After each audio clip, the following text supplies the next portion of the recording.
Love ಮಾಡಿ ನನ್ನನ್ನು ಅವನು ನಂಬಿಸ್ಬಿಟ್ಟು ನಿನ್ನ ಕಷ್ಟದಲ್ಲಿದೀಯಾ, ನಿನ್ನ ಚೆನ್ನಾಗಿ ನೋಡ್ಕೊಳ್ತೀನಿ, ಸಾಯ ತನಕ ಕಣ್ಣೀರ್ ಹಾಕ್ಸಲ್ಲ, ನಿನ್ನ ರಾಣಿ ತರ ನೋಡ್ಕೊಂತೀನಿ, ಇಂತಿ ಸ್ಥಾನ ಕೊಡ್ತೀನಿ ಈ ಯಾವ್ದೋ ಹೋಗಿ ಯಾರ್ಯಾರ್ದೋ ಕಾಲಿಟ್ಕೊಂಡು ಯಾರ್ದೋ ಜೊತೆ ಮದ್ವೆ ಆಗಿ ನಾವು 2 years ಸಂಸಾರ ಮಾಡಿದ್ವಿ.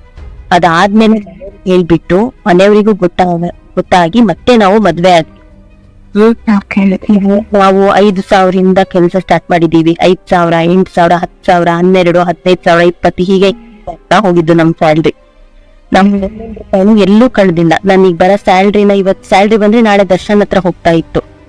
ಒಂದ್ರ ಮೇಲೆ ನನ್ನ ತವ್ರ ಮನೆ ಕಳಿಸ್ತಿರ್ಲಿಲ್ಲ, ಅಥವಾ ನನ್ನ ಪರ್ಸನಲ್ ಯೂಸಿಗೆ ನಾನ್ ಮಾಡಿಲ್ಲ.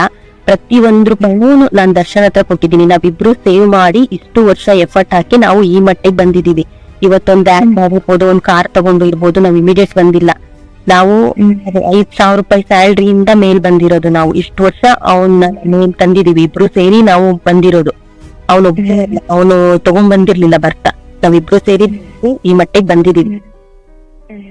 ಈ ಮಟ್ಟಿಗೆ ಬಂದ್ಮೇಲೆ ಒಂದ್ ಲೆವೆಲಿಗೆ ಹೋದ್ಮೇಲೆ ಮಗುನ ಹುಡ್ಸಿ ಅವನು ಆ ಮಗುಗೆ 4 ವರ್ಷ ಆಗ್ತಾ ಬರ್ತಾ ಇದ್ದ ಹಂಗೆ ಬೇರೆಯವ್ರ ಜೊತೆ ಹೋಗ್ತಾಳೆ ಅಂದ್ರೆ ಇದು ನನಗೆ ತಡ್ಕೊಳಕ್ ಆಗಲ್ಲ. ಯಾಕೆಂದ್ರೆ ನೀವು ಅರ್ಥ ಮಾಡ್ಕೊಬೇಕಿತ್ತು, ನಂತರನೇ ಒಂದ್ ಹೆಣ್ಣಿದಾಳೆ, ಯಾವನೋ ಬಂದ ಅಂದ ತಕ್ಷಣ ಅಕ್ಸೆಪ್ಟ್ ಮಾಡ್ಕೊಳೋದಲ್ಲ ಅಂತ ಅರ್ಥ ಮಾಡ್ಕೊಬೇಕಿತ್ತು.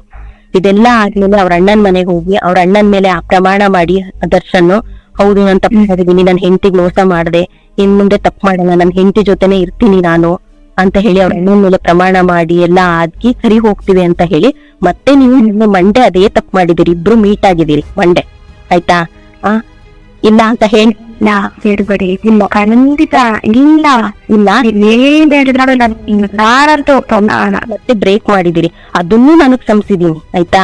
ಇಲ್ಲ ನೀವ್ ಕ್ಷಮಿಸೋದ್ ಬೇಡ, ಸೀರಿಯಸ್ಲಿ ನಾನ್ ವೇಟ್ ಮಾಡಿಲ್ಲ. ನೀವು ನನ್ನ ಹೋಗಿದ್ರಿ ಅಂತ ಅನ್ಬೇಡಿ ಪ್ಲೀಸ್. ಅಲ್ಲಿ ಬೇಕಾದ್ರೆ ನಿಮ್ ಕಾರ್ ಇಟ್ಕೋತೀನಿ, ಹೋದ್ರಿ ಮೀಟ್ ಆದ್ರಿ ಅಂದ್ರೆ ಮಾತ್ರ ನಾನು ಒಪ್ಪೋದೇ ಇಲ್ಲ, ಹೋಗಿಲ್ಲ. ನೀನ್ ಬೇರೆಯವ್ರ ಹತ್ರ ಹೋಗಿದೀಯಾ, ಅದನ್ನು ಒಪ್ಕೊಂಡು ಸರಿ ಇರ್ತೀಯ ಅಂತ ಹೇಳಿ ಮತ್ತೆ ಹಿಂಗ್ ಮಾಡಿದ್ಯಾ. ದಯವಿಟ್ಟು ಇವತ್ತಿಗೆ ಲಾಸ್ಟ್ ಮಾಡಿ ನಾಳೆಯಿಂದಾದ್ರೂ ಪರ್ಫೆಕ್ಟ್ ಗಂಡ ಆಗು ಅಂತ ಹೇಳಿದೀನಿ. ನೀವು ಬಂದ್ರಿ ಮಾತಾಡಿದ್ರಿ, ಇನ್ ಮುಂದೆ ನೀವು ನನ್ ಮನೆಗ್ ಬರ್ಬಾರ್ದು, ಆಯ್ತಾ?